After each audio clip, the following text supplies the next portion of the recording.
Hey guys, so as you can hear, I have a cold, so I've been putting this off for a while, but I really like to get this video out to you.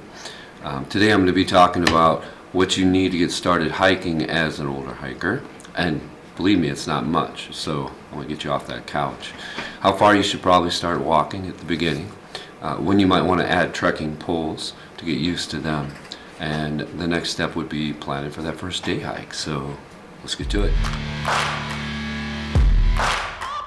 Alright, all you're going to need to get started is a good pair of shoes and a good pair of socks.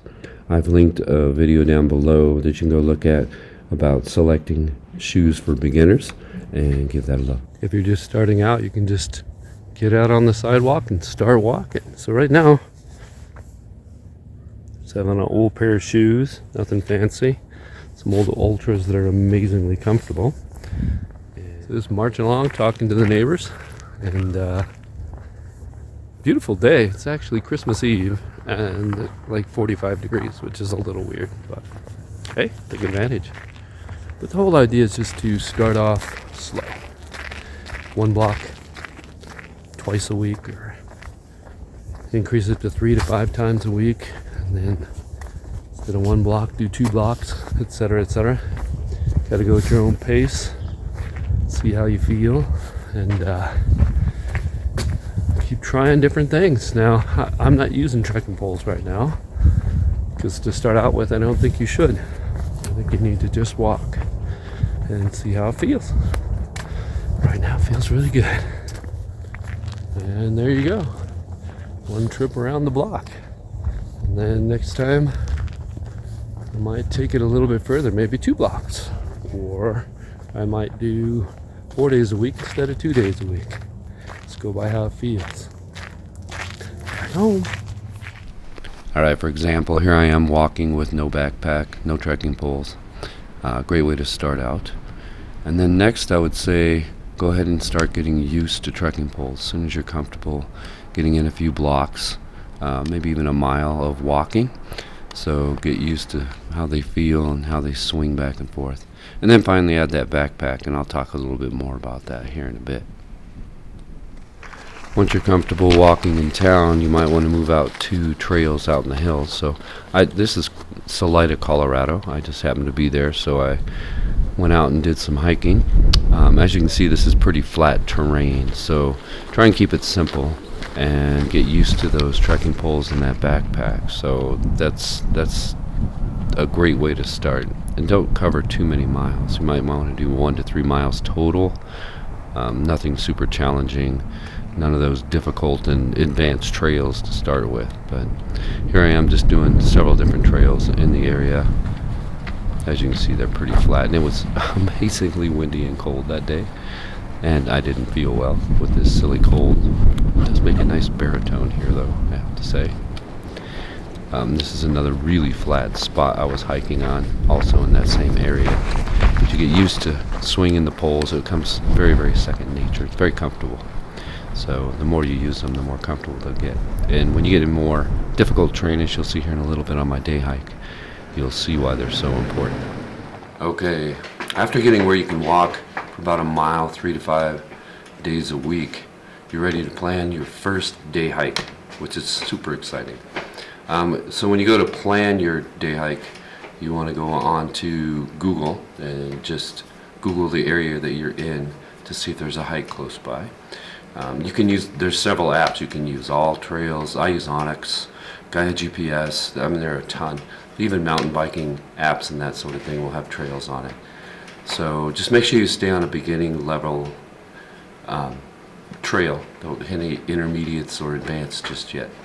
That way you can get out there and actually be on a trail.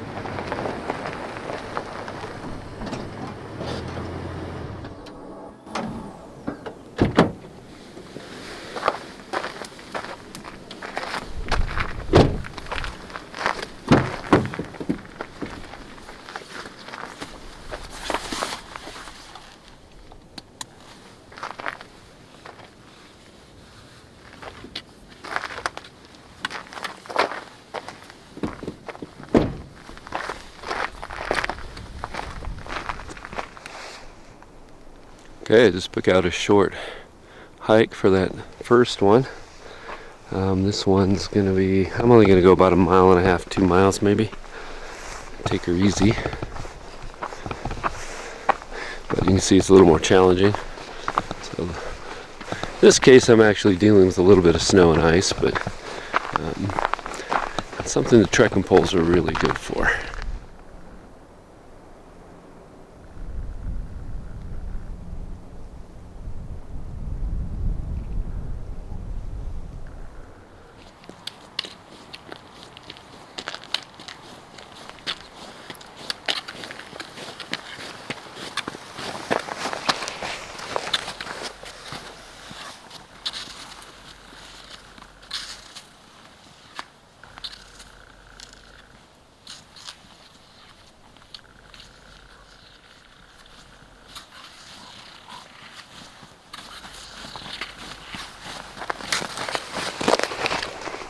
These downhill icy spots.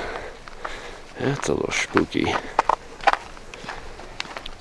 Okay, working on my day hike today, so this will be your next big step, is getting out and actually hiking on a trail. This one's icy and snowy. I wouldn't recommend that to start out with, but that's what I have right now, and definitely very happy to have my trekking poles. They have carbide tips, so they bite in pretty well, so it's good practice for sure. A beautiful day. It's like 40 degrees, so way too hot for this coat, but I'm not feeling so great, so it's still a little bit of a cold, and it's nice to stay warm, so, and I'm moving slow. The combination's pretty good, but can't beat the scenery. It is gorgeous out here today. Just me and the crows right now. Often it's just me and the crows. Probably means something.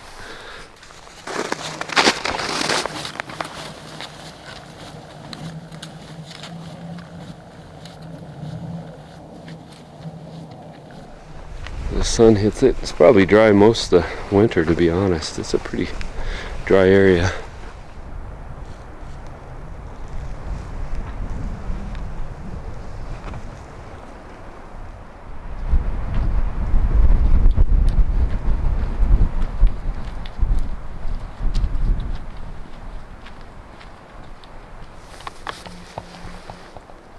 Okay, coming to the end of about 1.5 miles out.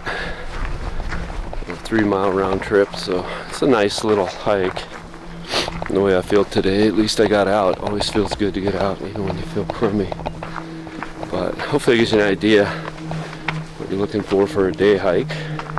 I'll check in when I get back to the car, or the truck in this case, right? And yeah, it's been a good day. Good day to be out, even with the noisy plane in the background. Okay, heading back.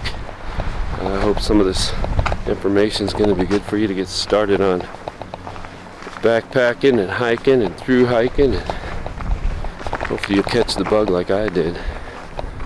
It's always been fun to be out, but you can maintain a long hike.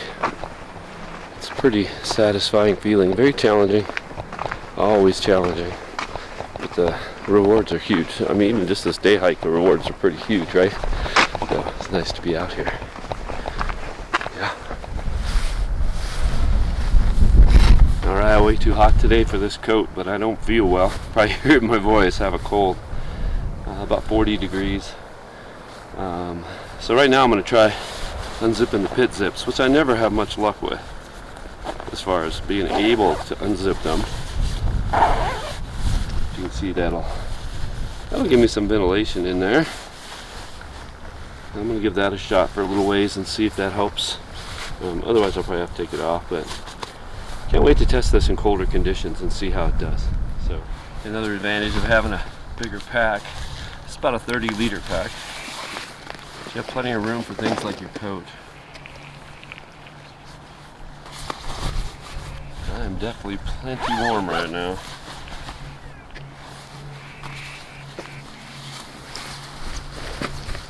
I'll go over everything I have in this pack when I get back.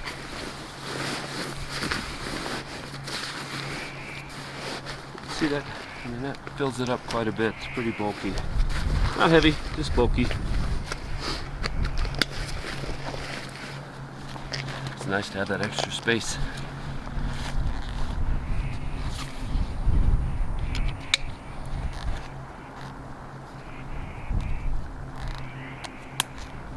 Voila. Alright, let's go over the gear that I was using. This is a black diamond, so that'll give you an idea how old it is. It's now Chenard. This is a 30-liter pack called the 30-liter Speed. I think 30 liters is on the upper side, so something between 20 and 30 liters would probably be a good place to start.